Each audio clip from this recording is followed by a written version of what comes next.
Welcome to AFAX number one stop to entertainment and trending news. Now, the past couple of hours, a lot has been said when it comes to rally drivers Asad Khan and Maxine Wahome. Now, one clarification that has been put out by Asad Khan's younger brother Adil is that he is not dead. Asad is fighting for his life at the high dependency unit at the Avenue Hospital in Nairobi following a domestic spat which led to his girlfriend, rally star, arrested. Adil shared with the media, "My brother is alive, although in a critical condition." Adil also said his brother lost a lot of blood after the brutal assault on Monday. He shared, "My brother has been transfused 10 pins of blood at Avenue Hospital. We moved him from Nairobi Hospital to get blood group A positive." According to Adil, his brother was injured by Maxine on Jamhuri Day after she allegedly returned home drunk from a dinner party she had attended on the night of December 11th. Maxine returned home drunk after a dinner party and a serious scuffle ensued. This left him with serious head and leg injuries. He further stated that from the injuries his brother suffered, it was evident that he was assaulted by other persons who were in Maxine's company. Adele said, "It's my brother who has trained Maxine in rallying. He has assisted her family so much and has aided her to develop her talent." Police arrested Maxine for grievous harm, but she was released on bail. Upon prosecution and conviction, the offense could earn her a life sentence. Adele said he will pursue justice for his brother. Police have already arrested and presented Maxine home in court. She is out on 100,000 Kenya shillings cash bail. Adele reads a sinister scheme in the whole saga since it is the management of Preston Court, where the lovers reside, who called him on Monday at around 1 p.m. Maxine was arrested following a report by Adil at Kilimani that she had inflicted life-threatening injuries on his brother Asad. Milimani Senior Principal Magistrate Bernard Ochoy, who freed Maxine on cash bail on Wednesday, was told by State Prosecutor James Gashoka. Gashoka had applied to have Maxine detained for 14 days to enable police conclude investigations, but Ms. Wahome's lawyer Steve Kimathi opposed the application, saying she's willing to assist police with investigations into the matter.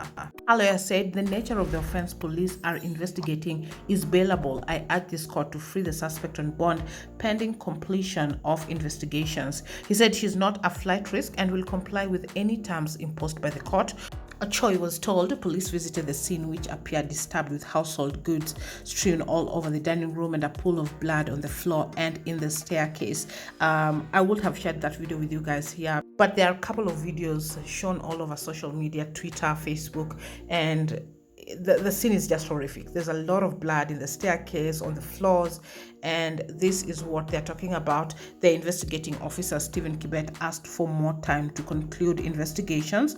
Ochoy concurred with Kimathi that the offense the police are pressing against Maxine is bailable under the penal code. He also said bail is a constitutional right for any suspect before freeing her on 100,000 cash bail. Ms. Wahome has been ordered to be reporting to the investigating officer at the Kilimani police station every Monday until the probe is completed. Now, the scene was documented as well, and forensic evidence, including blood stains and broken glasses, collected for examination, and the police said they needed to find whether they were accomplices so that they could be arrested, obtain call data from their mobile phones for analysis, and conduct DNA tests of the blood samples. Preliminary investigations were that Khan sustained a deep cut in his ankle, which allegedly inflicted by Wahome. But on Tuesday, Ms. Wahome made an application to the court for the case to be heard on camera, saying she was a victim and needed protection. And we are going to dive into that a little bit because there are a lot of things that have been said on social media, and I'm just going to pull out one for you guys. She is the victim and she is the one who needs protection. And according to a few people on social media, because at the end of the day, these people are friends to other people, they're neighbors, and they are giving their own accounts on social media stating that this was a violent relationship. Now, all this we will say allegedly. This has not been put officially out there. The police are still doing the investigation, so perhaps this is something that might come up. But this is one statement that I pulled out. "I made some calls to find out what exactly happened with the Maxine Wahome story. Asad was arguing with Max. She ran out to the balcony, locking herself outside. Asad started started kicking the glass door, cutting his ankle. He went outside and collapsed on the stairs. The neighbors rushed him to the hospital. A statement was recorded by the police. I don't understand why the story has been turned against her, but clout must be chased. Asad was also drunk as F. Please let Maxine be. And I saw 4 different posts, different versions, but coming back to this one thing, that this glass door was kicked, and I decided to look at the photos that were shared on social media, and we're going to zoom into this particular one. And so as we zoom in closely, we can see that there's some blood stains, like blood was trickling down from this particular glass door that has already been broken. So does this support the statement that this door was kicked? And down on the floor there's some blood there as well. And also, does this support the claim that Miss Wahome had put out in her application to the court, is that she was a victim and she is the one who needed protection? But please note that Mr. Asad's brother Adil has put out that it is his brother who was assaulted, and hence these injuries. Let us just wait and see how these investigations go and what the police will put out there after they have completed their investigations. But getting away from that, the brother had shared that they have received almost 10 pins of blood at Avenue Hospital, and his brother has lost too much blood from the cuts, and they are urgent blood appeal. The patient's name will be Asad Khan Kalulu. Blood group is A positive or O positive. They require at least 5 pins. Hospital ward or room is Avenue Hospital, Parklands, Nairobi. The contact person and number is Safina Khan, that is 0722786133, for anyone who would like to go and donate blood and assist Mr. Asad Khan, who is still under critical condition.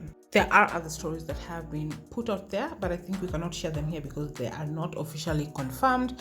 And some of the things that have been shared was that after this particular incident, Maxine went to bed with no care at all. So these are just hearsays, have not been confirmed by the police or the family. So we can't put this as something that has been confirmed.